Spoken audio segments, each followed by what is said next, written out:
Sa fortress city ng Pat Ryan, napapamura at sinasabi ng naka-brown na lalaki na nakakabaliw ito. Maging ang ika-4 na wave ng Reclamation Army ay nalipol sa loob lamang ng kalahating araw. Sinasabi ng system na bumagsak ang moral ng mga sundalo. Lahat ng kanilang mga estatistika ay makabuluhang nabawasan. At batid nito na mula sa pinakamalaking kuta ng nagtataasang pader ng ethanol, daan-daang mga palaso ang umuulan, bawat isa sa kanila ay nagiging abo ang 100 tao. Sa pamamagitan ng archery na lubhang nakamamatay, maaari itong tumama sa mga target mula sa mas malayo kaysa sa aming sarili sa mga range dealer, hindi exaggerating kung tawagin itong divine archery. Ang pagkakaiba ay hindi nasusukat, walang paraan para makalusot sa Pat Ryan na binabantayan ng killing machine na yon. At batid ng naka-orange na buhok na lalaki na isang manlalaro na nakikipaglaban sa 20,000 tropa ng kaharian ng nag-iisa. Katawa-tawa yan, ang balanse ay ganap na nasira, kailangan itong man-earthed sa lalong madaling panahon.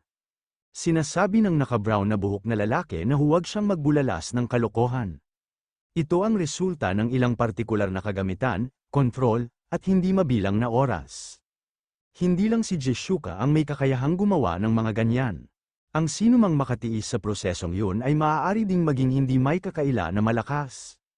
Ang pagkaladkad sa isang tao mula sa kanilang pedestal dahil sa inggit ay gagawin kang basura. Sa Bayran, sumisigaw si Duke Luciliv at sinasabi nito na kumalat sila. Panatilihing kakaunti ang pagkawala, sinasabi ng isang sundalo na ang area of effect ay masyadong malawak upang maiwasan. Sumisigaw si Duke Luciliv at sinasabi nito na walang katapusang spells. Sa sandaling tumigil ang fusillade na ito, sunugin ng Mage Corps ang 4 na traidor na yon. Ipaunawa sa kanila kung gaano kasuklam-suklam ang sumpa sa battlefield. Curse, traitor outpost kapag namatay ang isang manlalaro ng pangkat ng rebelde, triple ang kanilang parusa. Sinasabi ni Greed na hindi lang patayan, gumagamit din sila ng mga sumpa. Kontrabida talaga silang lahat, oras na upang kumuha ng isa pang bagbog. Gumamit si Greed ng Soar, Level 1, nagpapatawag ng avatar ng Phoenix. Nagdudulot ito ng pinsala sa apoy na katumbas ng 600% ng kabuuang lakas ng pag-atake sa lahat ng mga kaaway sa loob ng 300 metrong radius. Mana cost, 3,000, cooldown, 24 na oras, sa isip-isip ni Greed na ang pangunahing bahagi ng Mythic Rank Phoenix Bow ay ang Phoenix Breath. Ang isang Fragment of God ay hindi maaaring tularan ng Pavernilum, kaya ang perpektong replikasyon ng Mythic Rank ay imposible. Ngunit ang pagkopya ng Legendary Rank na bersyon na ginawa niya noong Han Sok-bong Tournament ay higit pa sa magagawa. Sa sinabi nito, hindi tulad ng orihinal na Mythic Rank, ang Soar na nagtatarget sa lahat ng mga kalaban sa loob ng saklaw ng paningin ng gumagamit na may katawa-tawang lakas ng apoy. Soar, Mythical, deals fire damage na katumbas ng 800% ng kabuuang lakas ng pag-atake sa lahat ng mga kalaban na nakikita. Soar, Legendary, deals fire damage na katumbas ng 600% ng kabuuang lakas ng pag-atake sa lahat ng mga kalaban sa loob ng 300 metro radius. At batid ni Grid na tina-target ng Legendary version ang lahat sa loob ng 300 metro, ngunit mas mahina sa mga tuntunin ng lakas ng pag-atake. Ngunit dahil wala ng mga sibilyan dito, anuman ang saklaw o epekto, ng Legendary Rank ay higit pa sa sapat. Sinasabi ng isang sundalo na Your Excellency, 2 ultimo ang nasawi sa 4,000 sa kanilang wakas. Yung sa Mage Corps na sugatan din, sinasabi ni Duke Luciliv na paano nanggagaling ang ganitong katawa-tawang pinsala sa isang taong hindi man lang Archmage. Pero ngayong pinakawalan niya na ang malakihang ultimate back-to-back, ginamit niya na ito ngayon. Dito na siya magtatapos, mga Knights, ngayon na ang oras. 5,000 level 260 Knights ang pumasok sa labanan. Ngayon ang simula ng tunay na digmaan. Tumatawa at sinasabi ni Duke Luciliv na hindi ito mga ordinaryong sundalo. Mas kaya nilang kunin ang kanyang ulo, hindi niya sila kakayanin sa kung anuman ang mga natitira niyang freak. Sinasabi ni Grid na naku, mayroon siyang 4 na God Hand. Anong gagawin niya? Kaya niya pa ring magpaputok ng 2 beses. Sumisigaw at sinasabi ng isang sundalo na hindi ito pwede. At napapatanong ito kung ilang pa ba ang mga ultimate na kaya niyang gamitin. At batid ng isang sundalo na umiwas silang lahat.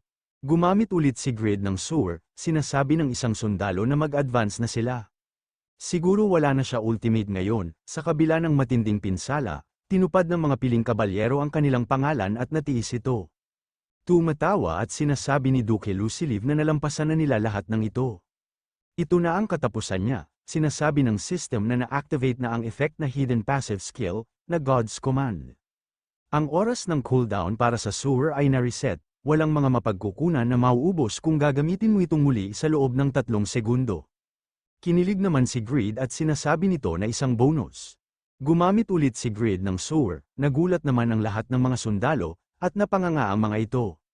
Ito ang mga piling kabalyero ng pride ng Etnal, at ang kanilang lakas ay nabura na hindi man lang makatwiran. Ang tanawin ay katulad ng isang nagniningas na maze. Tila nagbabadya ng pagtatapos ng Kingdom Era, isang 5-hit combo. Humigit kumulang 10,000 tropa ang naging alikabok ng mga bambang apoy. Ito ay mas mahina kaysa sa Jeshuka Phoenix, nakaribal ang top-tier aid spell Meteor, ngunit nakakatakot pa rin, hindi pa nagagamit ni Grid ang kanyang nakakatakot na kakayahan mula sa tournament. Ang napakalaking kapangyarihan na ito ay isang maliit na bahagi lamang ng kung ano ang mayroon siya. Sinasabi ni Grid na oras na ngayon para walisin ang mga natitira. Sinasabi ni Duke Luciliv na walang limitasyon na lakas. Sinasabi niya sa kanya na ang isang hukbo na may bilang na 100,000 ay hindi kayang talunin ng isang tao. Hindi sila pwedeng tumayo, habang buhay na silang mapapahiya, napapamura at napapatanong ito kung nasaan na ang mga elite swordsman, Duka, Carrion, Lat, Bera, turn na nila ngayon. Sinasabi ni Pan na napakalaki ng pagsabog na yun, may balak na naman ba si Grid?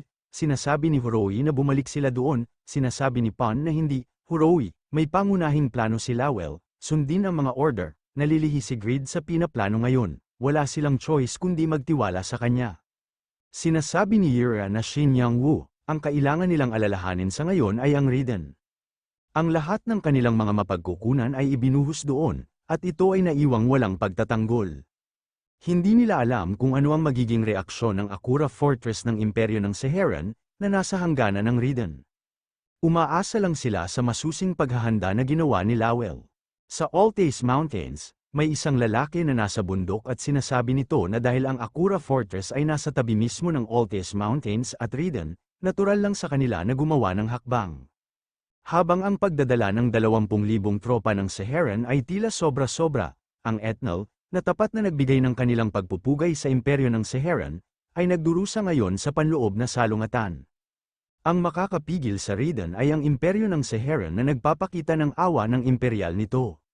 Well, hindi naman kasi nila itong ibinabalik, syempre lalamunin nila sila ng buo. Earl Churitz, Seheran Empire, Lord of the Akura Fortress. Sinasabi ni Earl Churitz na malapit na sila sa Riden. Kahit walang laman ang kastilyo, ipapakita nila sa kanila ang dignidad ng imperyo. Nagulat naman ito sa nakita nito, at napapatanong ito kung ano ito. At sinasabi nito na ito ay isang hukbo, mali ba ang intel? May malinaw na higit sa 40,000 sundalo dito, at parang nagte-training sila ngayon. Synchronize lahat ng galaw nila, parang isang machine. Hindi nila madadaya ang kanyang mga mata, na gumugol ng ilang dekada sa pagtingin sa mga battlefield. Sila ang cream of the crop, dapat silang umatras, kalimutan ang 20,000 sundalo, kaya nilang palayasin kahit 200,000. Buti na lang maaga silang umabante, makikita nila ang kanilang sarili na matalo sa isang walang katotohanan na bitag kung hindi. Sinasabihan naman ni Earl Churitz na umatras na sila. Nagtataka naman dito ang sundalo, may naglabas ng shadow at sinasabi nito na hindi niya akalain na aatras siya sa pagkita ng kanilang mga anyo. Matalas ang instinct niya gaya ng dati, Earl Churitz. Habang ang malakas na araw ay nakatulong sa pamamagitan ng paghahagis ng mas malalalim na anino, ito sa huli ay nagpapatunay sa kanyang kakayahan. Ito pala si Kazam at batid nito na ginagawang 10,000 lamang ang 1,000 tropa para itaboy ang kalaban, mayroon siyang hindi kapani-pani walang ganap na kapangyarihan para sa gayong maliit na frame. Earl Lowell, tapos na ang misyon, ngayon para patalasin ang punyal na gagamitin laban sa imperyo. Kazam, King of Shadows, Head of the Overgeared Shadow Division, sa Byran, sinasabi ng system na ang iyong synergy with Dark Magic ay pinaghusay, Dark Magic Resistance plus 10%. Holy Magic Resistance minus 10%, na-upgrade na ang function ng skill ng Black Transformation. Isa sa mga kinakailangan sa ebolusyon para sa pinakamalakas na demonyong halimaw ng impyerno, na ang Memphis, ay natupad na. Sa isip-isip ni Greed na ang massacre na ito ay nagpapataas ng kanyang demonic power. Pero hanggat hindi siya nagiging demonyo o nakaladkad sa impyerno, ayos lang.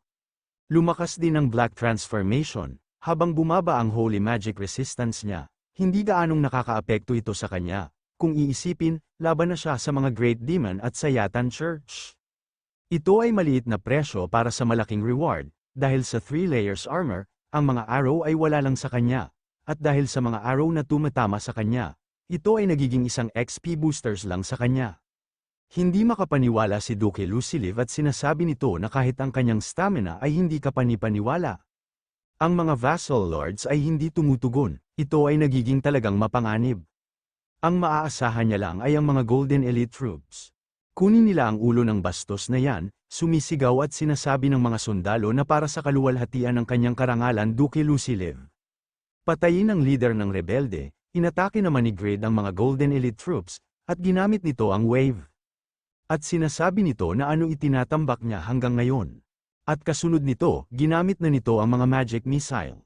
Bumagsak ito na parang malakas na ulan, at nagsisigawan ang mga sundalo na parang palaka. Sinasabi ng system na nakuha mo ang Sharp Longsword. Nakuha mo ang Gold Nugget. Ang Gold Nugget ay nagkakahalaga ng 50 gold coins. Sunod-sunod ang pop-up ng system na nakakuha ka ng Gold Nugget. Masayang napapatanong si Greed kung magkano ang halaga ng lahat ng ito. Biglang umatake ang mga player kay Greed at sinasabi ng nakadilaw na buhok na lalaki na nawawala ang kanyang isip sa gold sa harap ng mga high rankers na nakakumpleto ng kanilang third class advancement. Sinasabi ng naka-brown na buhok na lalaki na mawala na siya. Para matapos na nila ang kanilang quest, hinawakan lang ni Greed ang kanyang ulo, at napapamura at sinasabi nito na masakit iyon. Hindi naman makapaniwala ang nakadilawang buhok, at sa isip-isip nito na kahit na maraming high rankers ang umatake, 30% lang ng health niya ang nawala. Nakakabaliw ang depensa niya, sinasabi ng system na pinigilan ka ng hindi kilalang puwersa. Magiging mahirap ang pagtakas, ito ay maaaring tumagal ng 5 segundo, sumisigaw at napapatanong ang nakadilaw na buhok na lalaki kung ano naman ito ngayon, nakangiting sinasabi ni Greed na ito ay silver thread, at humihingi siya ng paumanhin tungkol sa quest nila.